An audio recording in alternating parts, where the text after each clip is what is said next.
Hey, it's Jeremy from Jeremy.net. I am a comic book artist, writer, creator, self-publisher, and I share my creative process here with you online.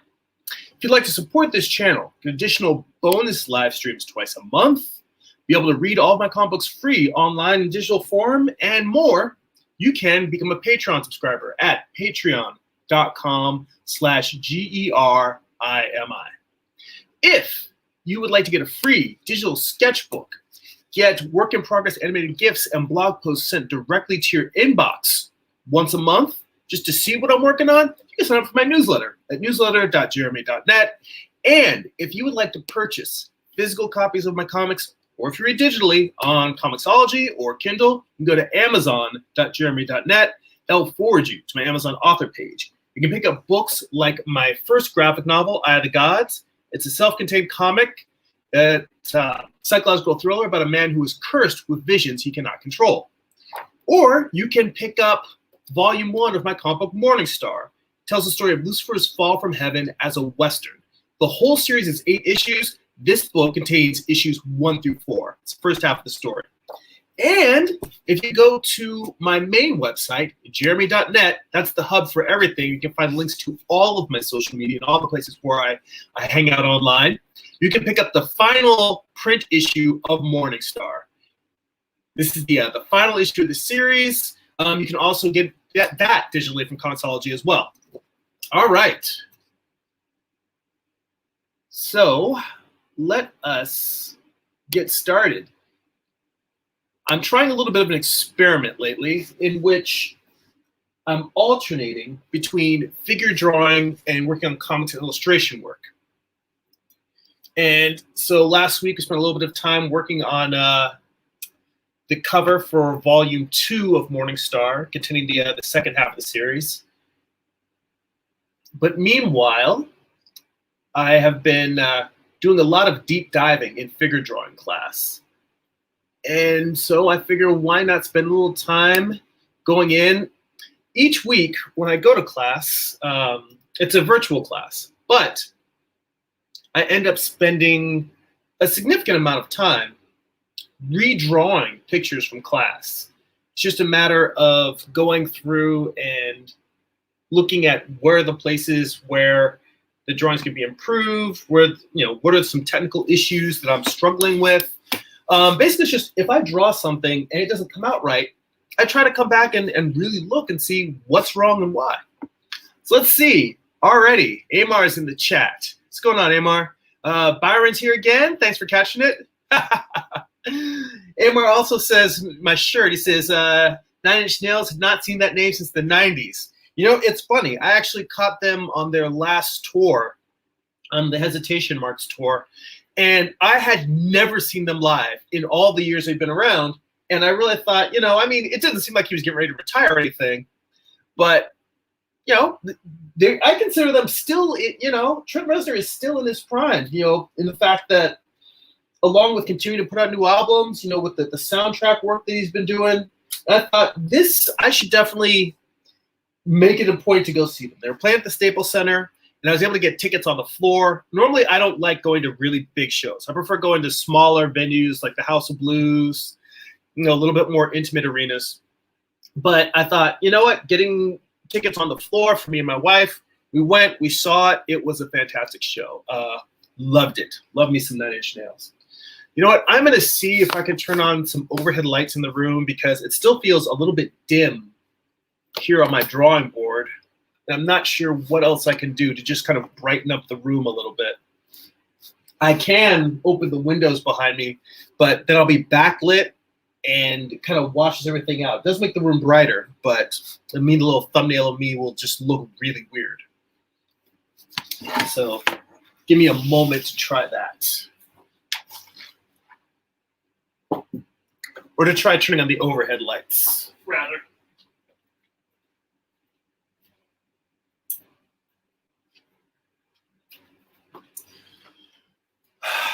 Might make the table a little bit brighter. So let's see. Doghouse is in the chat. What's going on, Doghouse? Say hey to everyone. All right. So what I usually do is I just pick any drawing that looks awkward funky or just, ill-conceived. And I will tell you right here, this particular drawing, I mean, the main problem that I have with it is just the pose. These were pretty quick drawings. These were like 5-minute poses. And it feels like there was so much where I kind of lost the main gesture of the figure. There's another drawing of the same sheet. Like this one down here is one that I would just leave alone. I actually feel like even though it's not completely finished, I mean, I could probably round out and actually give you a better sense of the kneecap here. But other than that, I'm surprised that this drawing came out that well because it's kind of a difficult pose. Whenever you got the body kind of sagging and twisting, that's tough to get. But this one feels like it should be a very simple pose, and yet it's awkward. You know what, though? I've got this sitting on kind of the edge of the clip of my my drawing board. I think I'm probably better off moving over here and starting with a fresh sheet of paper. I'm going to angle this a little bit.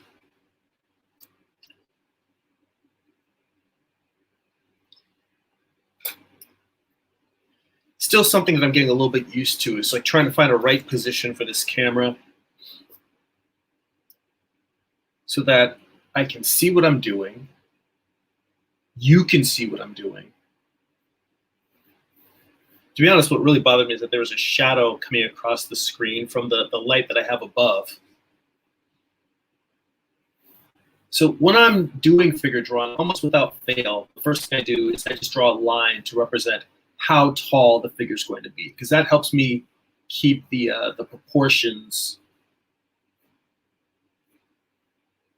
generally in check.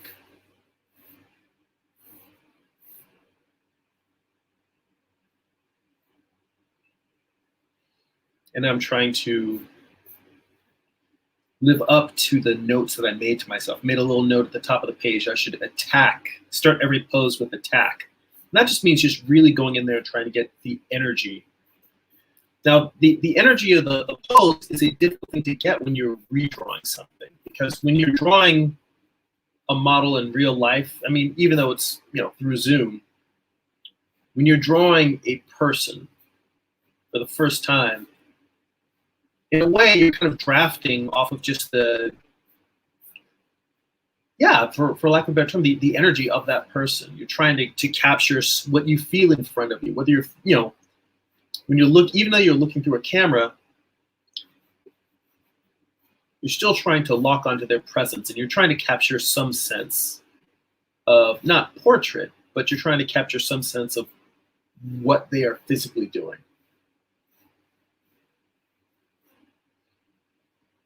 But when you're drawing from a drawing, and you've already said admittedly that that original drawing is flawed in certain ways, that makes it more challenging.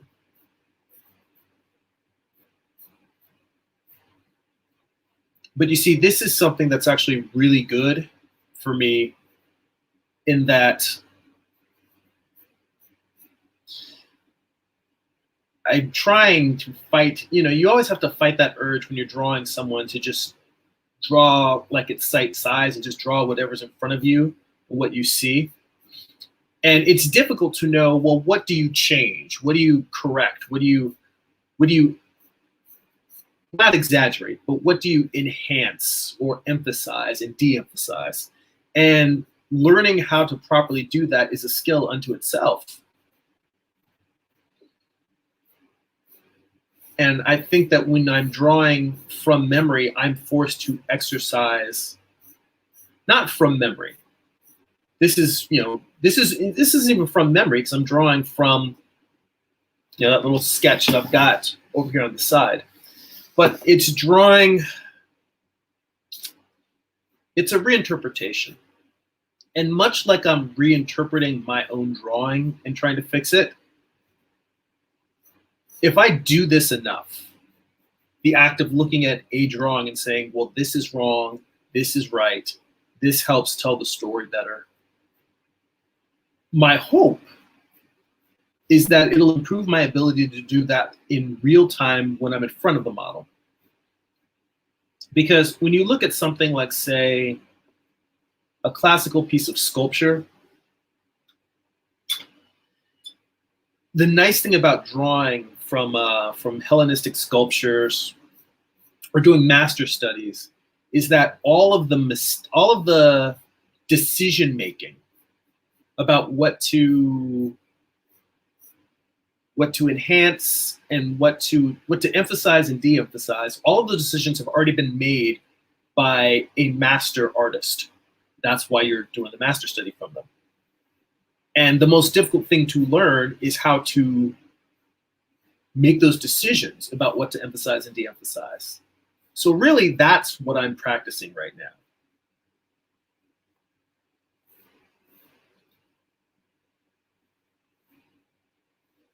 And I will tell you that part of it is the fact that I just woke up a little while ago. It is very, very difficult to make these decisions while I'm talking. So if I am a little bit quieter this live stream, hey, I see Dizzy's in the chat. Yo, hey, thanks for stopping by. I'm working on some figure drawings. In fact, you know what? I think this will probably work better if I bring the camera even closer. So I'm looking at that, and part of this is that you can't see what I'm doing that well, at least from the screen. It doesn't look like that, and that's really, it's not that it's intentional, like I'm hiding it. It's intentional in the fact that until I get the drawing where I want it, I tend to keep things very light, or at least I try to keep things light. So I'm gonna tweak the camera here a little bit. Don't worry, I'm going to straighten that out.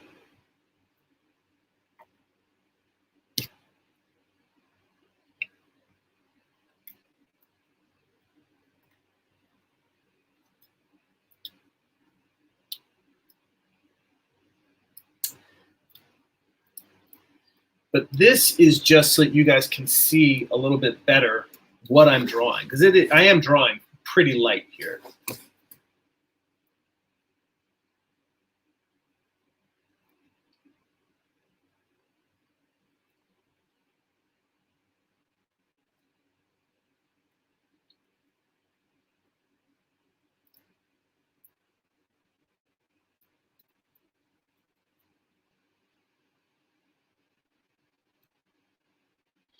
All right.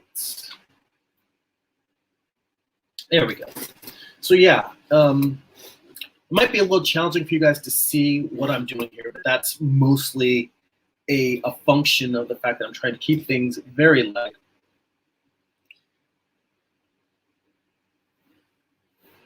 And I'll tell you already at this point that it's already a little too scribbly. Like really, I should leave the internal parts of the figure a lot lighter than I have them, so that I really have room to get in there and sort of sculpt the figure.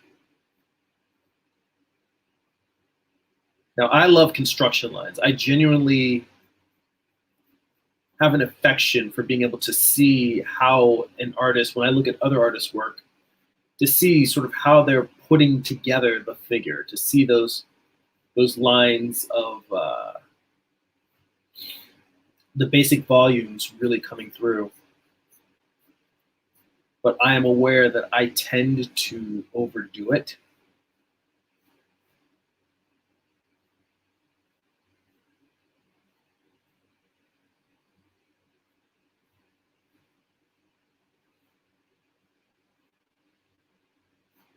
And when you overdo it, the inside, the internal, mechanism of the figure start getting a little bit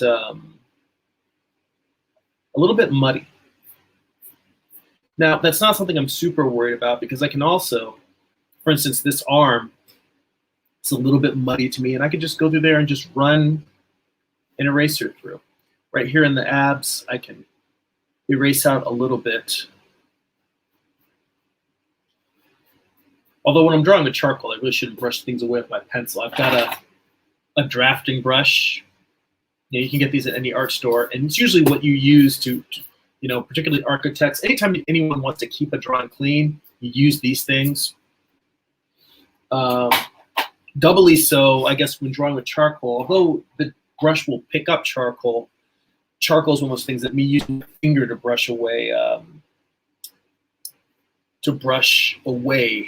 those extra erasure, little bits of eraser. The charcoal will show up even more, or will smear even more. Now, I erased that leg and kind of the lower half of the torso because I realized that even though I've got what I feel is correct in terms of the sweep of this torso, and this is kind of the challenging part of this whole figure, is having the torso doing this kind of this S curve, from the pit of the neck down, down, down, down. That where the actual foot ends, I have the foot out a little bit farther. It needs to come in somewhat to kind of help balance the figure out. I had it over here. It really needs to be over here. And part of doing these kinds of corrections is not being afraid to just look at it. Because I'm not drawing this to make a masterpiece. I'm drawing this to learn. And I know that when you're trying to make a finished piece, for me, I have long had that attitude of, if something's coming out and it's pretty good, I don't want to mess it up. I'm like, you know what? It's not perfect, but it looks pretty good.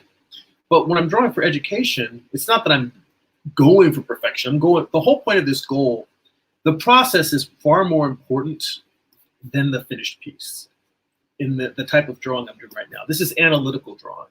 And I don't know how often you guys do that, how often you draw simply for the purpose of trying to understand things. For me, it's every time I do figure drawing. That is my goal there. And in the case of drawing for understanding and analytics, see, I'm also seeing other things that, like for instance, believe it or not, as much as I was kind of clucking about the imperfections of the original drawing, I actually think I got the pose down itself pretty well. It's more that the line, the way the drawing is executed is really rough and loose, and it seemed easier to clean it up on a separate drawing than to go in here and redo this. But the fact that I've got the one leg, the standing leg going straight down, and the fact that the leg that's kind of resting, when I redrew it on this second one, I had it coming in and covering the knee a little bit, and not realistically, what was happening in actuality is from the bone here, I've got that knee, that's also coming down. So they're both coming kind of straight. But this one is actually almost swinging out a little bit. So it's pulling away from the center of the body.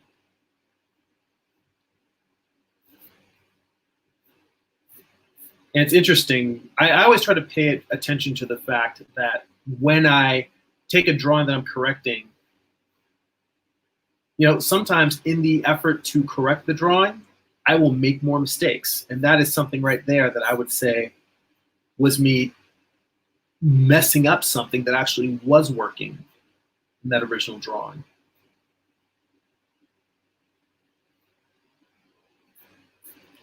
But like I was saying before, the process, the thinking through and analyzing what's happening with the figure, with the gesture, with the anatomy, with the volume, those are the things that that's my goal with this type of drawing, So that whole idea of, oh, well, this is pretty close, I don't want to mess it up, so I'm just going to leave it. I try to forget about that instinct and just, if it's not right, erase it, try it again. If it's not right, erase it and try it again. And if it's gotten too messy, then start a new drawing. Because the goal here is simply to understand my craft better. And to a certain degree, I'm going to adjust this a little bit more because I realize got this a little bit much now. I can just slide that up some. Get it closer to the top of the page. To a certain degree, I'm trying to take this attitude of exploration and study and add it to my approach to making comics and personal artwork.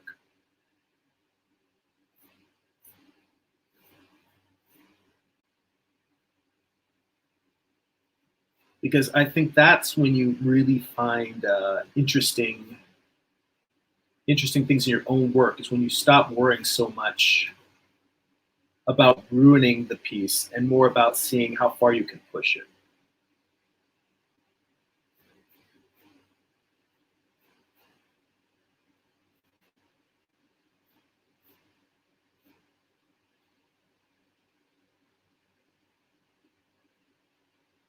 Something I'm going to try and remember to do now is to draw in toes, because my figure drawing instructor called me out for the fact that I don't draw toes on my figures. And it's understandable, because most of the poses we're doing are 3-minute, 5-minute, 8-minute poses.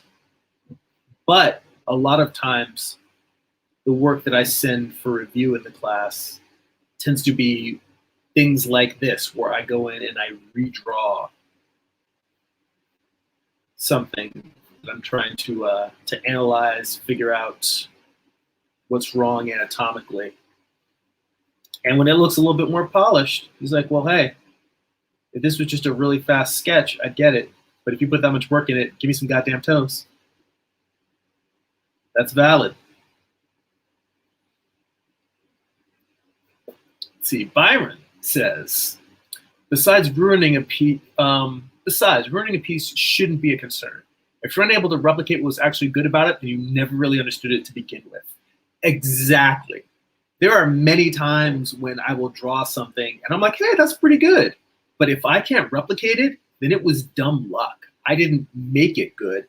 I lucked into something about the concept, but I don't have the mastery over it to replicate it.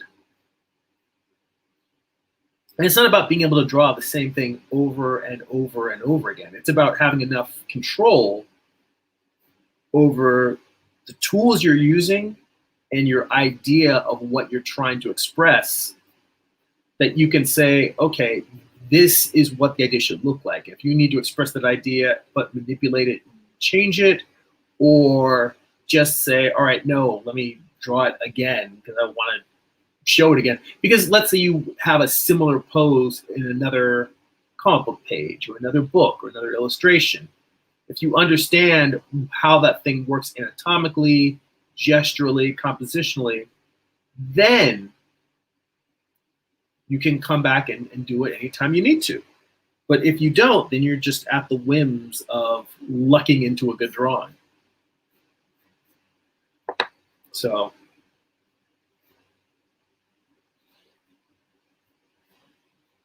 but I think a large part of it is that I have gone past the point of feeling like this kind of stuff is tedious. There are definitely people, there's definitely artists for whom, you know, just studying the figure feels tedious.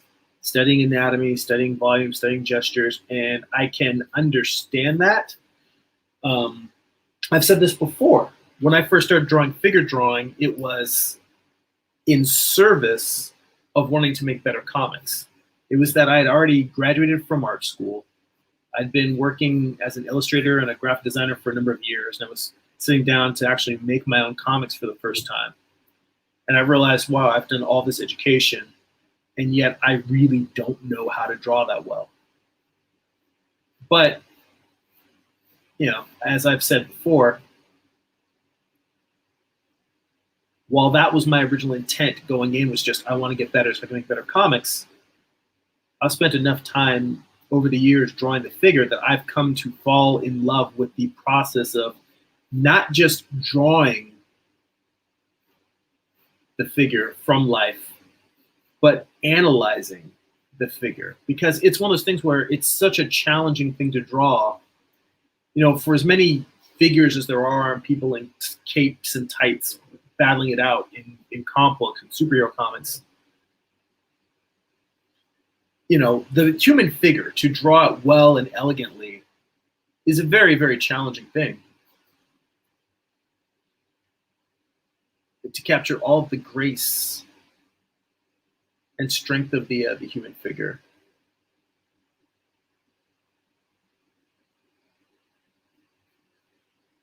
And it's one of those things that I could be studying for the rest of my life and still not master. And I think that's what's interesting to me, is that endless quest, that fact that there's never an end point. There's never a point where it's like, oh, I've got this now. In every pose, there's some little new wrinkle to the pose, to the model, to the lighting. There's always something that'll make you say, oh, here is a new little thing that I thought I knew and I don't, or an aspect that I never considered in the human form that I need to consider now.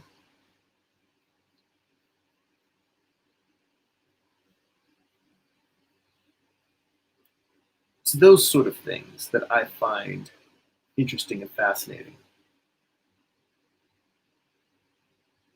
Because there's never going to be a point where I've got it all. You know, and the challenge of stuff like this, I'm looking down, I'm kind of drawing and reerasing, drawing and erasing the feet. Feet, ears, hands, those are all the kind of things that if they are wrong, they just jump out like a big, flashing red light. But to do them well, the challenge is to not make them, because if you sit there and you draw like the perfect foot or the perfect hand, sometimes that over rendering and that really drawing out attention, that unto itself can be disjointed, because it's like, why is that foot so polished?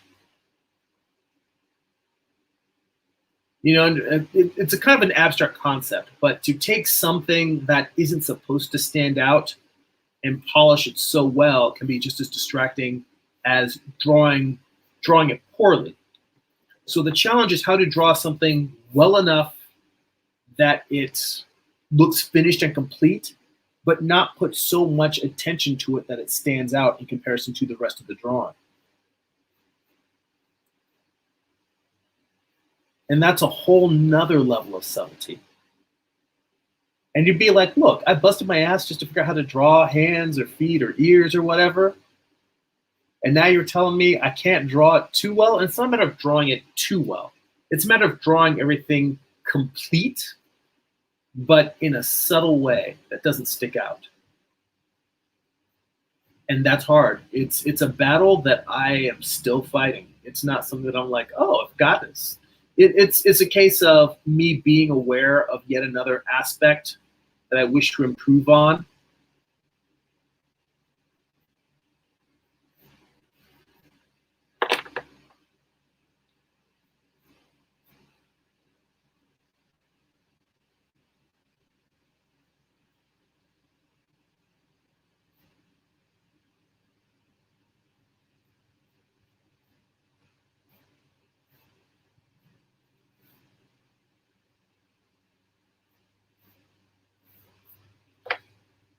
I feel like I've fixed a lot in this drawing, but I also still feel there's something about the line art that is so jagged.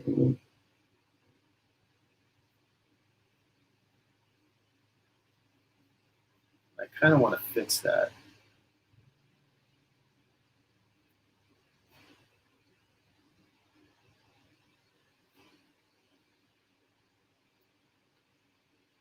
At this point, it's kind of a polishing stage now.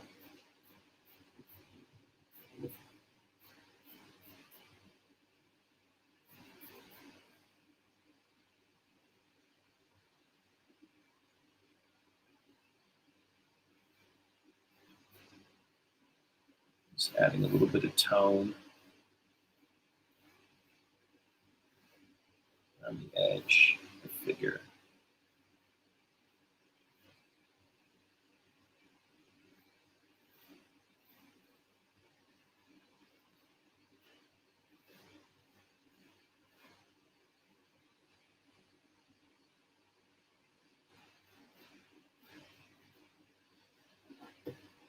His foot is still not very good. I think because I kind of have it, it's a little bit too much of a 3/4. The foot should be facing a little bit more towards the viewer. Let's see here. That's a great quote. Byron says, over-engineered and over-rendered. You have to balance each piece with one another. Yes, very, very much so, Byron.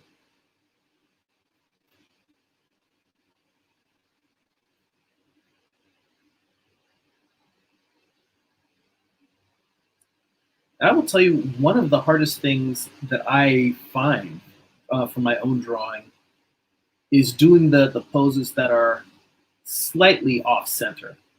Because I think when we practice, when we look at images in art books or look at other works of artists, generally you get straight on shots, 3/4 shots of profiles. But when you get a shot that is just off of being a front view, like it's a front view that's just slightly turned, not a 3/4, just a little bit off axis. And I think that there's something about that subtlety that, no, I can tell you exactly what's difficult about it. The difficulty is that it's hard enough for us to get those mental concepts of front, 3/4, and profile. We kind of map those in our head in terms of like kind of a mental construct of how to draw those volumes.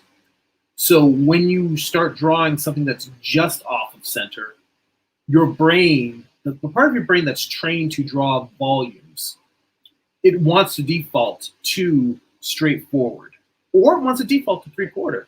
And when you start shifting it, what happens is you might get the general volume of, say, a head or a figure.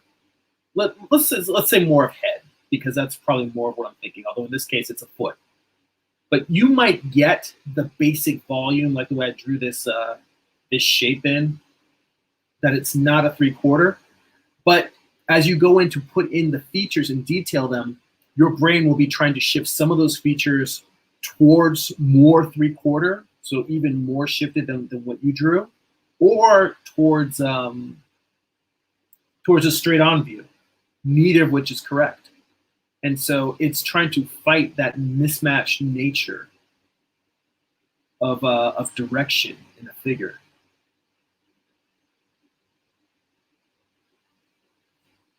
It is not easy.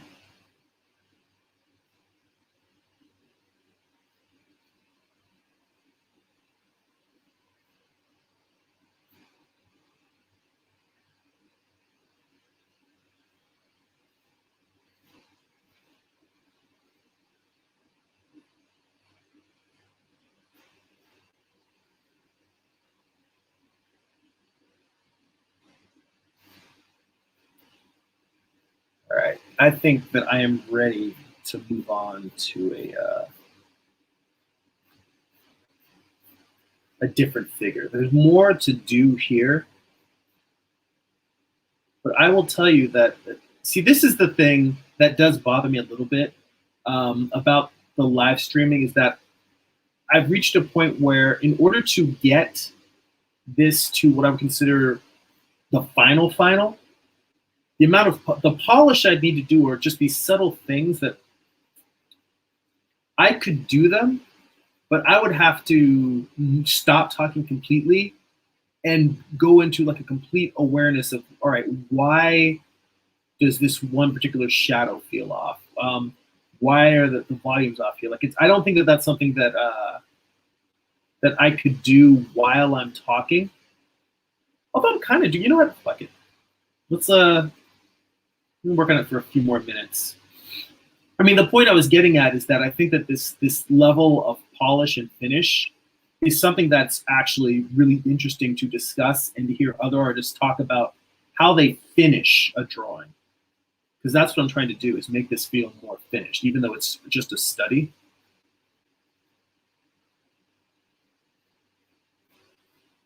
But the challenge I have is that while I'm drawing, the level of concentration it takes to bring a drawing to that level of finish.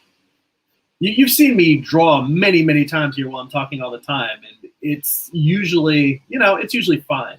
This is one of those cases where the level of focus is more than I'm just usually able to do while talking, but it's also the thing that I think would be extremely interesting to share.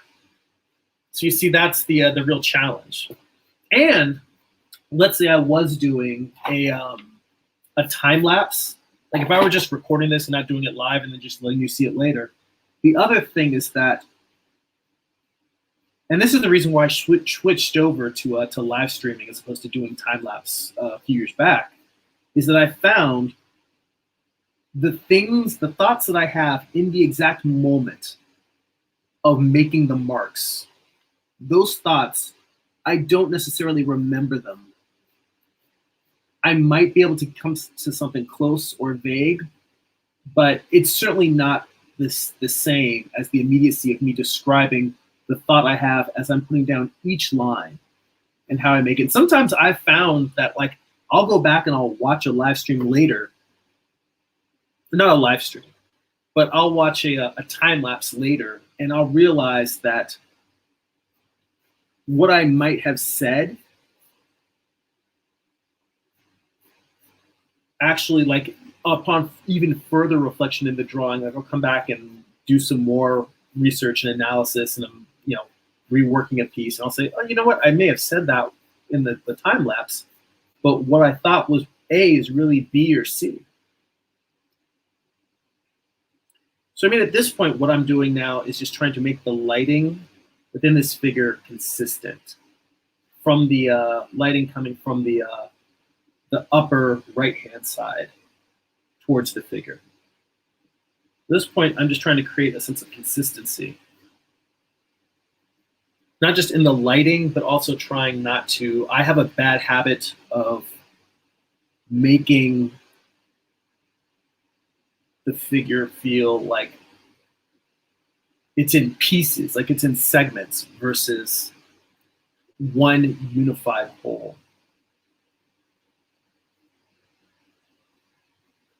And a big way to fix that is to try and create a way for the light to not get, like, to not have hard lines completely. You definitely want to get a sense like there's a bend right here at the elbow. You do want a line here indicating that. But to make that, even if the model has a hard crease that goes all the way across, if I can leave a little bit of a path for the light to travel all the way through, that seems to help unify the figure. Or maybe it's something where that line is there, but I just lightly erase over it, so it's a lighter line. It's still there. But the same way that you might with a pencil go in and draw in a very light line, you can go in with your eraser and not erase the whole thing out, but you can lightly erase just enough to try and create that unity of figure. So I would consider what I drew just in here, like, this to me feels polished enough for the type of studies that I'm doing.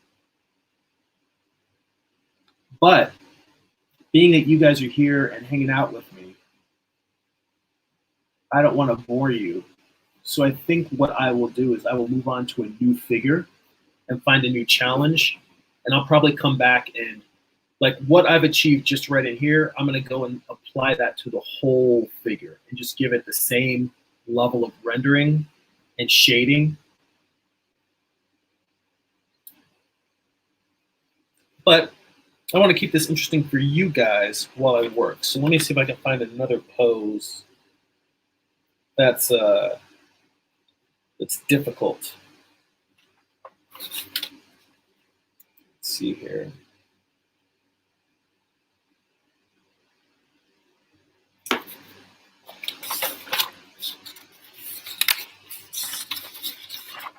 All right.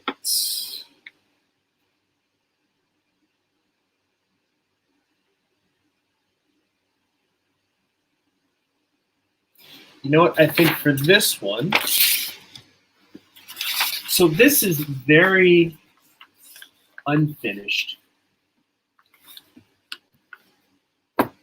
This drawing right here, the model was holding a javelin. He was holding a pole, but he was holding it as though he were throwing a javelin. And for a 2-minute pose, feels like I got a lot down. I mean, 2 minutes is not a lot of time. But because it's a 2-minute pose, it's very unfinished. So for me, what I want to do is I want to come in here and just, I could easily come in and say, all right, let me just finish the anatomy. But before doing that, I actually want to look at the basic volumes and say, well, did I really get those? So I'm actually going to take a step back and erase out a little bit of this. I can still see a lot of the major marks that I made. But I want to come in here and try and strengthen the main volumes of the rib cage and the pelvis.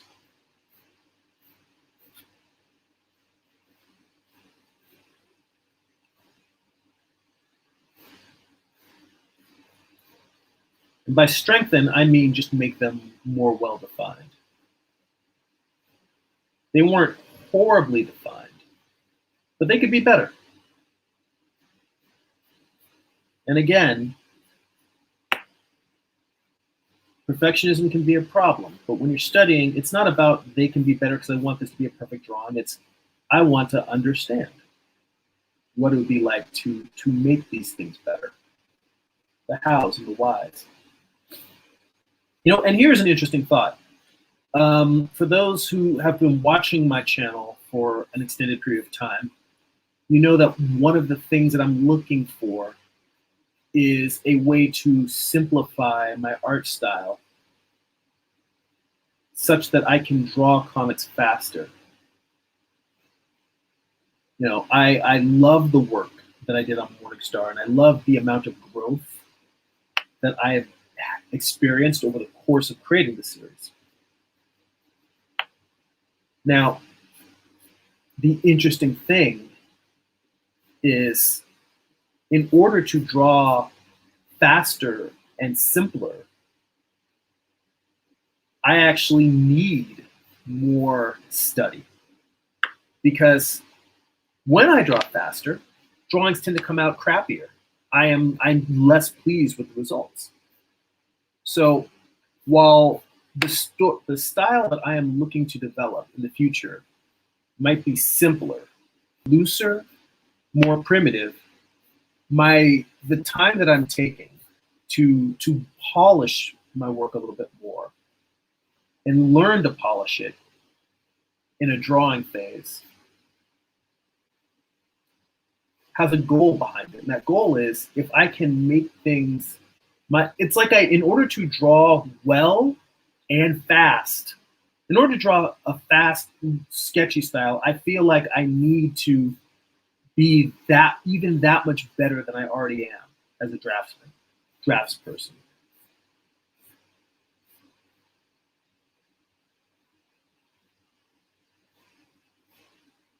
If that makes any sense. To do a style that is cruder, I need to have better control. I mean, this goes back to the conversation. It's like, you know, if we're playing the Jeremy drinking game, take a drink every time I mention Alex Toth.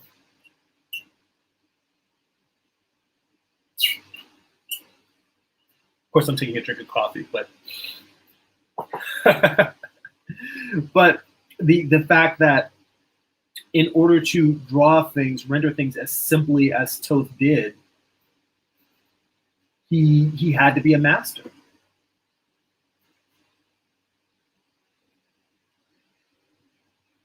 I mean, he was a master.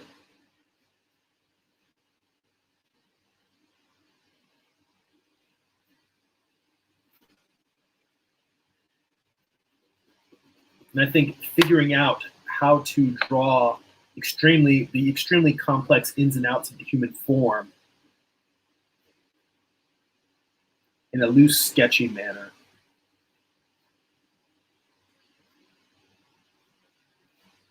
is one of those traits that is deceptively difficult. Simplicity is deceptively difficult.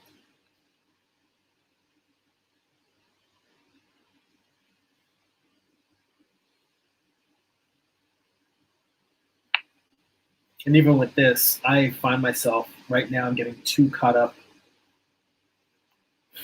in the anatomy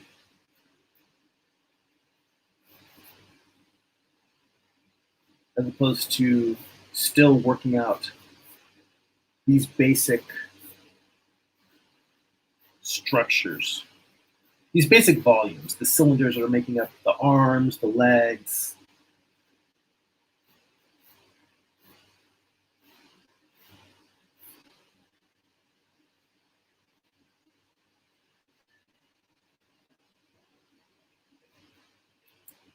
Let's see here. Travis is in the chat. Hello, Travis. Thanks for dropping by. How you doing, man? Let's see here. Byron also says, it makes sense. Simplification can only really begin after understanding. You know what? That's it's a really interesting concept, because I will tell you, in the art book study group, we've been spending a lot of time with Walt Reed's book, The Figure, which I highly recommend.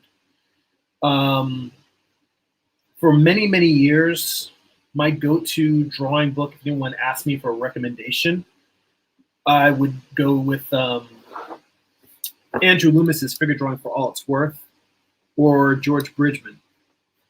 But the more that I look at Walt Reed's book, the more I really do feel like it is probably one of the best fundamental figure drawing books out there, in the sense that he actually does the kind of the opposite.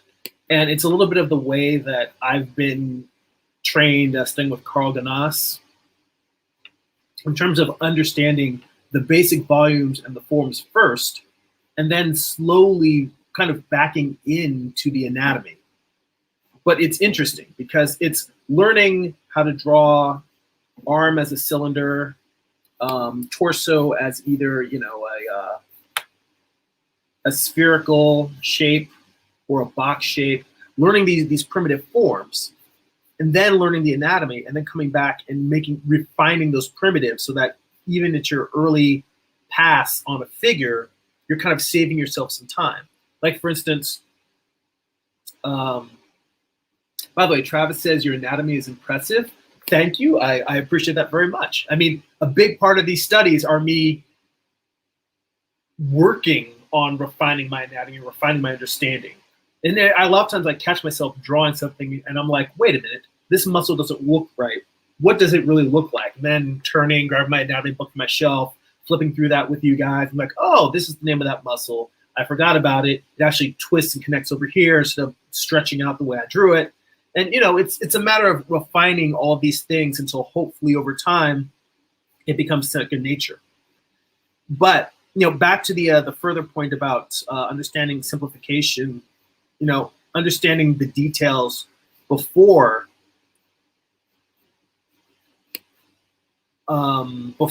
simplifying. I think that it's both.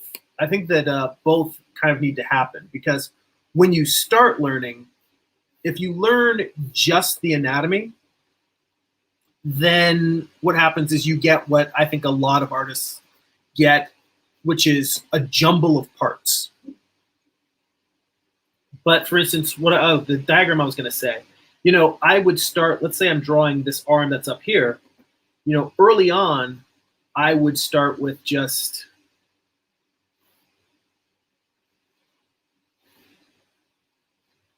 there's a cylinder for the upper arm,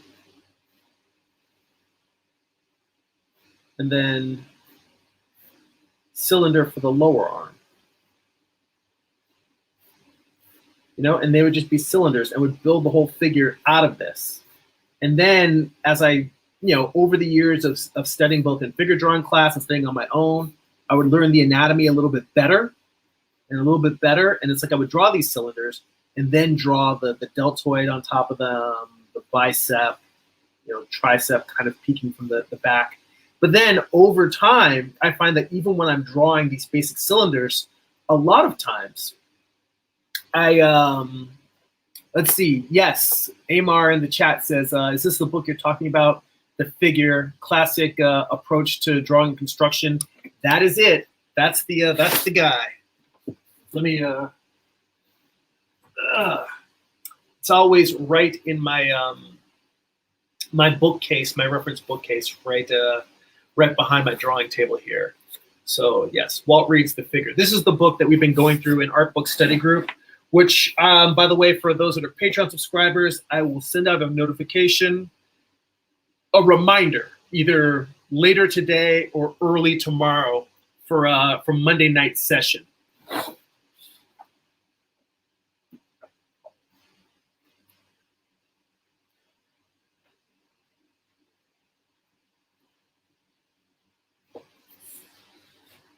And for the rest of you, what we do in Art Book Study Group is we just basically do what I'm doing here, where I'm analyzing figure drawings, except I'm analyzing Walt Reed's drawings. So it's like I'm redrawing them, but I'm not redrawing them to do a master copy. I'm redrawing them to just learn what it is he's teaching. So the goal is more about being able to copy the information in the drawings, not to make an exact duplicate of the drawings in Walt Reed's book.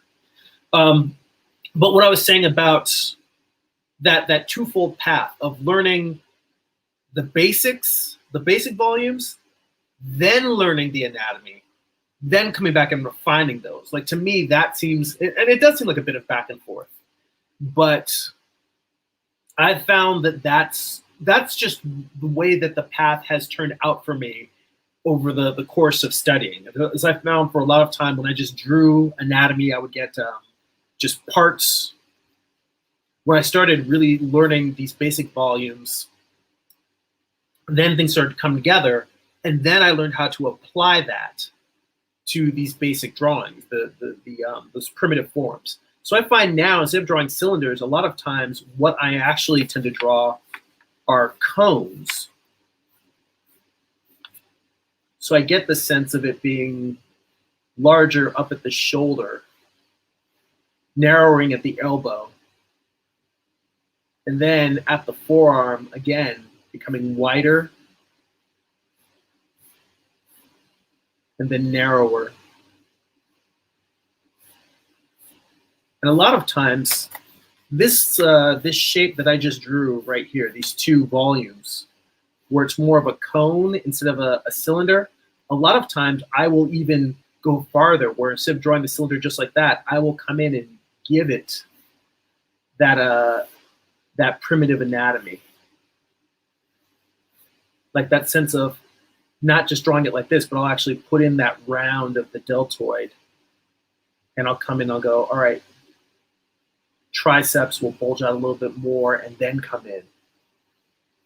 So these are all things that, again, over time, my primitive forms have evolved. So that's how I end up applying the anatomy as I learn it. Because I think if you get the gesture right and you draw a simple gesture figure in cylinders that aren't fluted, that aren't, slightly modified, it'll still feel like a solid figure. It might feel a little bit stiff,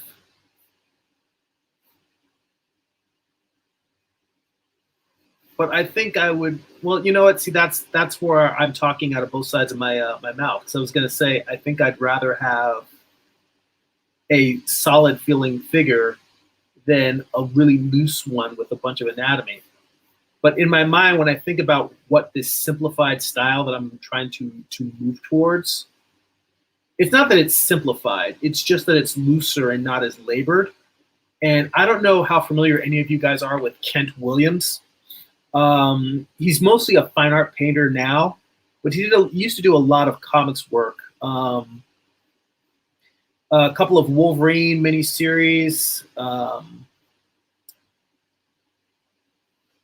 he did, there's a really great Vertigo series that he did, or even it was before Vertigo. There was like a DC horror series called Blood, A Tale, and that is one of my favorite comics of all time.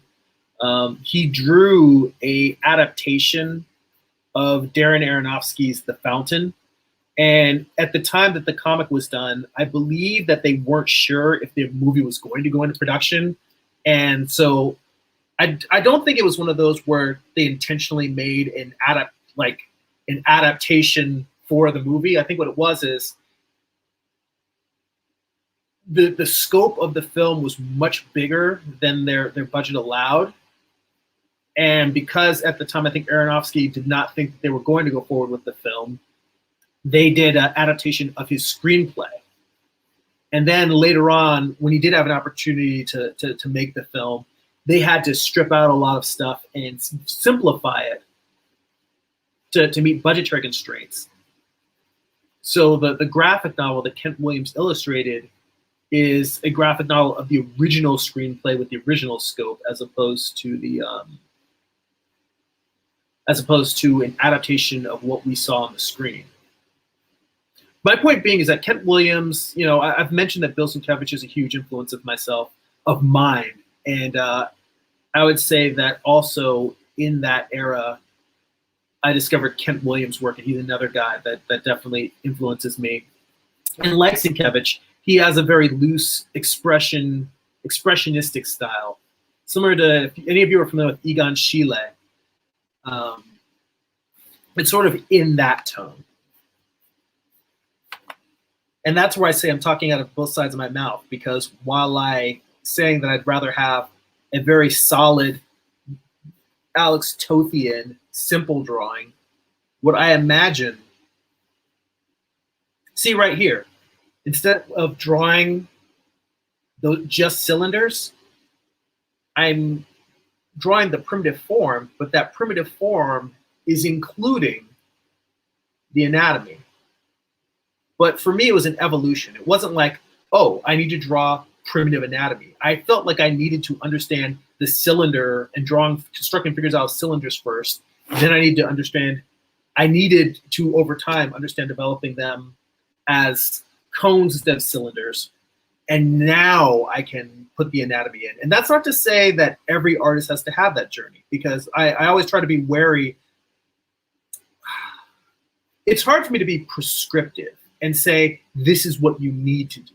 It's more that I say, this is what I did and what worked for me. Because I think there are definitely artists out there who can just come at the figure, and if they really love drawing it with the anatomy, they can start building the anatomy, and somehow they're better at it than I am, and they can early on be able to construct a figure and have all of that anatomy in there and not have it feel wonky or lumpy, have it feel holistic.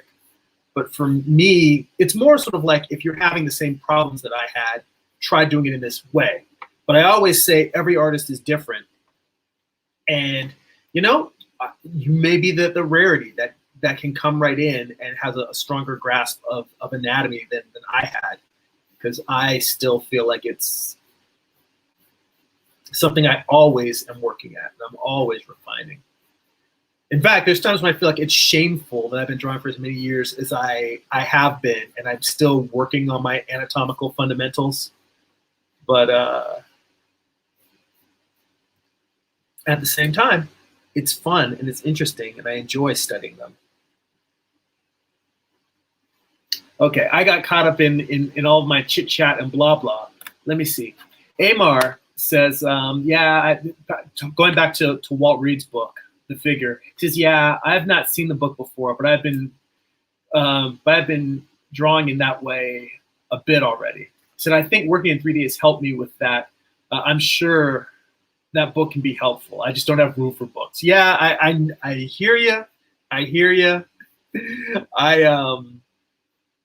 You know, we've had the conversation about, like, that's how Art Book Study Group got started, was I have too many books and I haven't been spending time actually using them. So it's like, no wonder my work hadn't been developing to the level I wanted. So I said, all right, I'm going to start taking all of the books that I have not been drawing from and studying from, and I'm going to start studying from.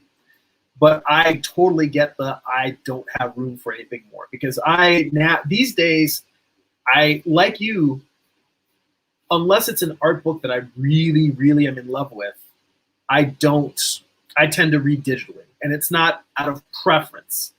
Like the rest of you, I love my physical books. But when you're running, like Amar says, when you ain't got no room, you ain't got no room. So, in fact, I went through a period last year where I was reading a bunch of books. So, like, I have a lot of books that I buy simply because I know that I find the content interesting or the subject matter interesting, or it's a comic book that I know I want to read the story of. Some comics, some prose books, and I was trying to get through them and read them so I could give them away, donate them to libraries or what have you. And I cleared out probably like 2 boxes worth of books, which my wife was very happy about. But then I was like, all right, now that I've cleared out this space, I can get a few more books. And it was kind of like just rolling her eyes, like I am going to be stuck forever with this book pack rat. And I am a book pack rat. But I do have a lot of books that I don't think I need to keep for the rest of my life. But at the same time, I just need to get through them. And I feel, being somebody who's spending a lot of time as a creator making comics, I don't want my books to feel like a chore for somebody, something for them to get through. But there are a lot of books I have that I'm like, I want to experience this story, but I just, to have read it, but I don't necessarily feel the need. It's the difference between having a book that you know you're going to want to revisit and read over and over again, which I do have books like that. And then something that I'm like, I will want to have experienced this, but I don't need to come back to it. And for the most part, it used to be that those are books that I would just buy and then they sit on my shelf until I have time to read them. Now, if it's something that I don't think I'm definitely going to want to experience over and over again, then I will usually just get it digitally. And that is purely a function of space. For instance, Asterios Polyp. If any of you guys are familiar with David Mazzucchelli, the artist of Batman Year One and Daredevil Born Again, both written by Frank Miller, David Mazzucchelli, along with Alex Toth, is another one of those masters of, I don't want to call it simplification, but it's a masters of the essential storytelling. Drawing where it is everything that you need to create a rich and full world and not a single line more. And it's funny because Asterios Polyp is very different from his superhero work. It's a very metaphysical, allegorical, personal tale of a person going through life, and it's about critique of art and ideals and theory and creative compromise and ego. And it's a beautiful book, and I bought it just because I loved his superhero work so much, and his personal work is so much as great as both Born Again and Year One are. His personal work is just phenomenal and stunning. And if you're in the mood for reading a deep comic book, and what's interesting is his style, like his superhero style is more like Alex Toth. Asterios Polyp kind of looks like Lore Olympus. I'm just making sort of a stylistic comparison between it. Point being is that Lore Olympus is also a beautiful looking comic. I've only read like a couple of chapters. I need to make time to read that. That's another great webcomic that I want to make time to check out. This head is a little small for this body. But see, the nice thing is I can look at the head and just say, all right, just raise and add a little bit of skull to the back. And just like that, appropriate sized head. It's real simple. But see, learning where, that's the thing that's another thing that I'm trying to learn. It's not that I make great drawings. A lot of times for me, the skill and the craft is learning where to make simple corrections like that.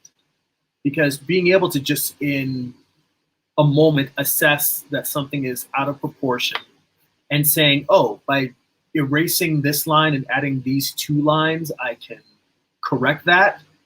That's something that,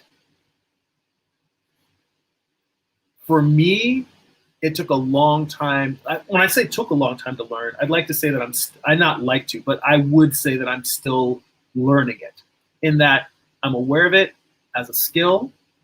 I am capable of doing it, but I have by no means mastered it.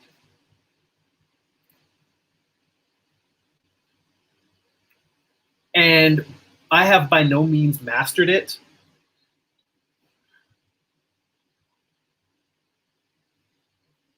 could be the title for this video, for this live stream. Because that is kind of the mantra of all of my figure studies. It's all me trying to work out all the things that I have learned but have not mastered. So for a lot of you guys watching, I'm sure, most of us are fellow artists. And I think that there are many things that we consciously know about the craft of drawing, but the question is, do we use those things when we're actually working? Do we do the things that, because I don't know how you guys are about your satisfaction with your own work. For me, I encourage you not to beat yourselves up about it, but I had to learn to not beat myself up about it because I do so many things that, in my mind, in my estimation, fall short. I had to find a way to make peace with that and not make the act of creating art a miserable proposition, by learning how to make peace with the flaws and the mistakes and say, acknowledge them, learn from them, try not to repeat them, and be honest about it when I continue making them. But pretty much drawing as a whole for me is things that most of it, anytime that I learn something new, it's not learning it, it's accepting and being willing to change. Because most of the stuff that I'd say, oh, I learned this new thing, or I learned that new thing, I've seen it in a book before. I've had instructors show it to me in a class before. They're not new ideas, but we know a lot of things consciously, but we don't necessarily actively make a choice to say, I'm going to start doing this in my art. I'm going to change the way I produce art. Sometimes that's out of comfort, sometimes out of stubbornness. Sometimes we don't realize that we're not doing it. Sometimes we think just by reading the thing in the book or learning the idea, that we're like, oh, okay, now I'm doing it. And that's not true. Most of my bad drawing habits are me not doing things that I have been taught over many, many years. I just haven't been doing them. And I'd say part of me doing these studies like I'm doing now, the goal for all of this is me finally starting to change, to say, okay, I keep, leaving this part of anatomy out. I keep getting this part of the basic volumes wrong, and saying, it's time for me to change that, and trying to challenge it and push the needle with each drawing. Maybe it's only pushing it 1%, 5%, whatever it is. But if each drawing gets me closer and closer to doing better work, then for me, then that study is worth it. That's the purpose for all of these hours and hours of studying and going into figure drawing class. It's like going to the gym. You hate going to the gym until one day when you don't go to the gym, you don't feel right. And you realize, oh, I love working out now. to a certain degree, that's what figure drawing has become for me. For a very, very long time in high school and in early college, I did not like drawing from the figure. And I did not like it because I sucked at it. And I think, like most of you, you don't like doing things you suck at because sucking doesn't feel good. And I think over time, I both started to improve, but I also began to feel that sense of struggle and that challenge of doing things that I'm not quite good enough to execute. That challenge became pleasurable, like a runner's high. You know. So that's why I continue to do all of this kind of stuff. So let's see here. Here we go. Amar's got some great stuff here. Let me go back here in the quotes. And by the way, I think at this point, we're at an hour 10. I'm probably going to wrap it up here shortly. So let's see here.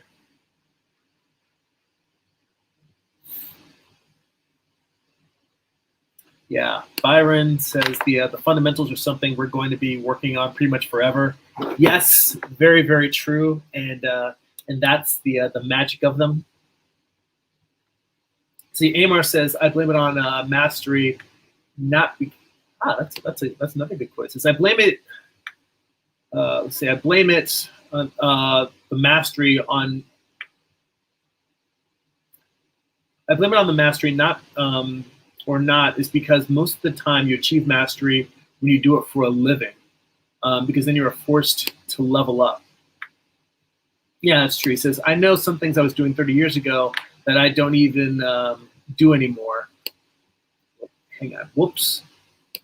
That's why I wish I had a mouse on this laptop. It's too easy for me to accidentally flip away from the live stream like I do every once in a while. He says, if I'd been doing it full time for the last 30 years, I would be a God level artist by now. Yeah, you know, that's the funny thing. That whole thing of, you know, doing it day in, day out, and really helping you level up. I think a lot about that too. It says, man, I should be on a totally different level when it comes to drawing and animation. Most artists are the same age as I am, have been drawing professionally around that time, or not looked at, are looked at in that way now. So after high school, I took a couple of classes of figure drawing in the community college and loved it. Sadly, that was back in 88, 89. I wish I'd stayed on that track, or that I'd stayed on track with that. Mentally editing here. Yeah, you know, I mean, I wish as well that I had started, let me put it this way. I was given my first I wasn't given a George Bridgman book, but I was given a packet of drawing resources by the art director for a comic book studio that I was in when I was in high school. And it's laughable when I look at that work now that I was producing in high school, because, I mean, I'm critical of my work now. That work back then was what you would expect from a high school kid drawing comics. It was not.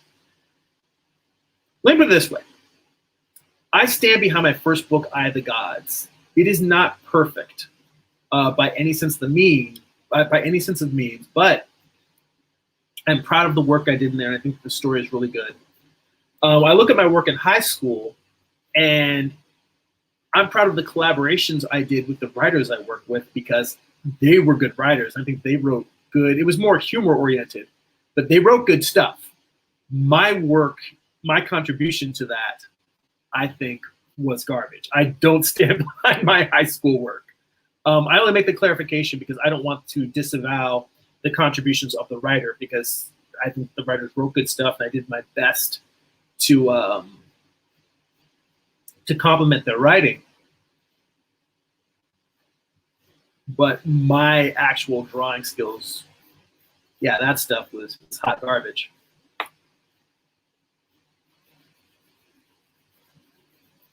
Point being is that in that studio era, I was first exposed to George Bridgman. We were given a packet that had some photocopies from Instructive Anatomy, a little bit of How to Draw Comics the Marvel Way. And it was supposed to be just like a primer to get everyone in the studio up to speed on their fundamentals. And I think in that era, if somebody said, look, you need to go to figure drawing classes and you can start going, this is the thing I tell younger artists. You can start going to figure drawing classes now, or you can start going to figure drawing classes a decade from now. But if you want to be an artist, this, I think, is the fastest way to level up your fundamentals.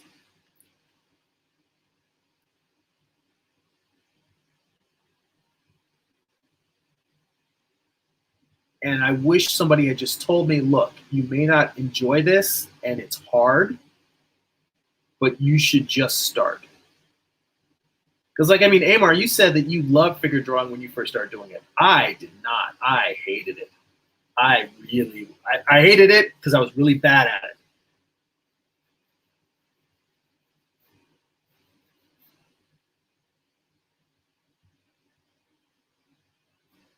That said, I was probably one of the better draftspersons in college because it was a fine arts school. And first off, a lot of the people in there weren't necessarily coming there from an illustrative or painting background. They were coming there, you know, some of them were photography students. Some of them were sculptors. Some of them were video artists. You know, maybe they were short filmmakers, but we didn't have an undergrad film program. So they might have been taking the art class and taking the new media program instead.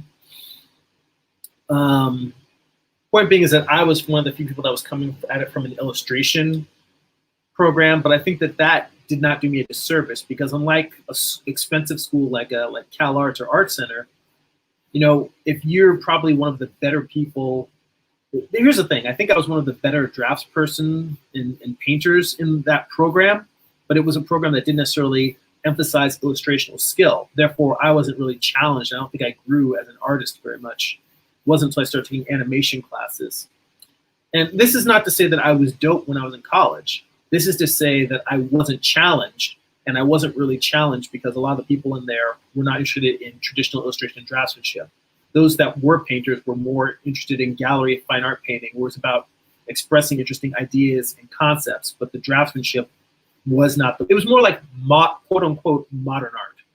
It was not what you and I think of. So that's not to say, oh, they're just crappy artists. It's just they weren't what they were drawing.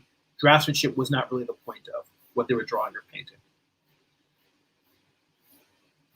And because I was not around artists who were kicking my ass and saying, oh my God, you're so dope, I need to catch up, because I didn't go to college in that environment, I also think that it inhibited my growth as an artist. And I think if I had been able to get work in animation out of college, that probably would have really helped. But I tested at a few different animation studios, never got a full-time gig. A little bit of freelance work here and there, but never got a full-time gig working in animation. And who knows? That may, again, have really dramatically changed the course of my artistic career. It definitely would have changed my career, because who knows? If that was the case, if I'd ended up working in animation, I may never have ended up in toy design. The nice thing about working in toy design is that, you know, unlike animation where you work on a show for a couple of seasons, well, I mean, I have actually made the comparison. I've said that toy, when you work in toys, sometimes whether it's licensed toys from other companies or shows or films, you know, sometimes a toy company will staff up for a few years and then they'll have a couple of years where they aren't working on any major brands and they will lay people off. But I do feel like it's a bit more stable than, say, when you know working in animation, you've got the show you're working on, you're always thinking about what your next, at least from the discussions I've had, you're always planning on what your next gig is going to be. You've always got to be looking for that next assignment.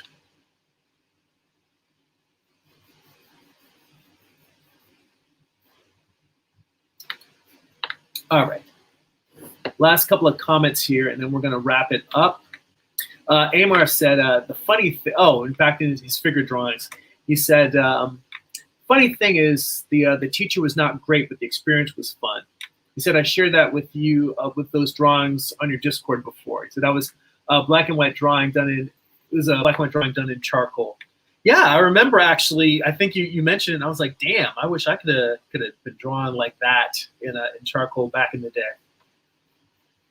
Like it really felt when I started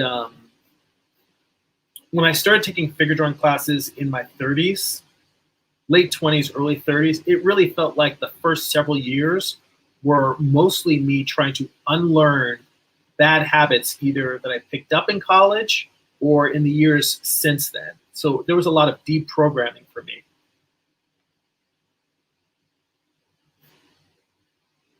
All right, so this still looks a bit warped because of both the camera angle and the fact that I've got my camera turned away. Trying to get it at an angle where it's kind of parallel. That's about where it is. And I still feel like there should probably be a little bit more.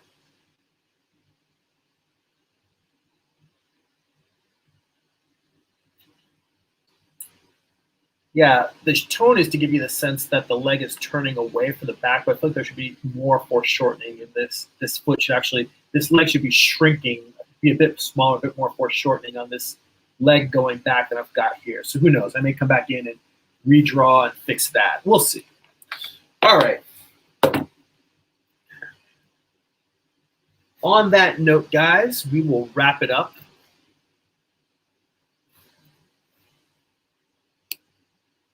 Back to the main cam here. All right, it's good to know. I'm always trying to figure out where do I sit this camera so it's not right in the way while I'm doing it. I know, DSLR, put it above, get a zoom. It'll happen someday. Then DSLRs, it's pricey. All right, figure drawing aside for now. So again, like I said, tomorrow night I'm going to be hosting Art Book Study Group for my patrons on Patreon. It's patreon.com/GERIMI. So if you want to join Art Book Study Group, you can head on over there. I always post links not just to the live stream, but I also post links to the replay, so that patrons who can't catch it live can watch it at their leisure. There's probably 30, 40 odd videos already up that you can watch. All of them are like 2 to 3 hours long. So there's hundreds of hours of bonus live streams for you to watch, and all of them are specifically focused on analyzing art books. So if that sounds interesting to you, then please head on over to patreon.com/GERIMI and check that out, sign up. Oh, we have a Discord server. I keep the voice channel open for that particular live stream because it's a smaller group. So you guys can just come in, and if you want, you can talk to me live while I'm drawing. It's part of the feed. So that's a nice little thing there. We have a little bit more of an intimate conversation. If you'd like to get my artwork delivered right to your inbox, see work in progress animated GIFs, little blog posts, just whatever I'm working on. I'll let you guys know whenever I have new art available for purchase or new books. You can sign up for my monthly newsletter at newsletter.jeremy.net. You also get a free digital sketchbook when you sign up. It's got the first 3 issues of Morningstar, the rough pencils of them, except they're letters. You can actually read the story. That's a chance for you guys to see what the raw, uncut version of the comic looks like. And if you'd like to purchase physical copies of my comics, or if you read digitally on Kindle or Comixology, you can go to amazon.jeremy.net. I'll push you to my Amazon author page. You can pick up my first graphic novel, Eye of the Gods. It's a psychological thriller about a man who's cursed with visions he cannot control. It's a self-contained story. Where you can pick up volume 1 of my recently completed series, Morningstar. It is Lucifer's Fall from Heaven, told as a Western. The whole story is an 8-issue series. This volume contains issues 1 through 4, plus bonus material.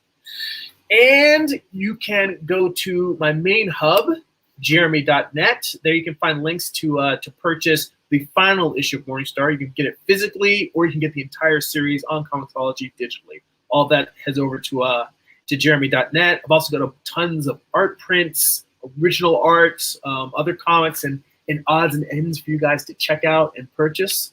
So thank you so much. Guys, I appreciate you spending time with me, hanging out. It's good times as always. Great conversation. Thank you so much.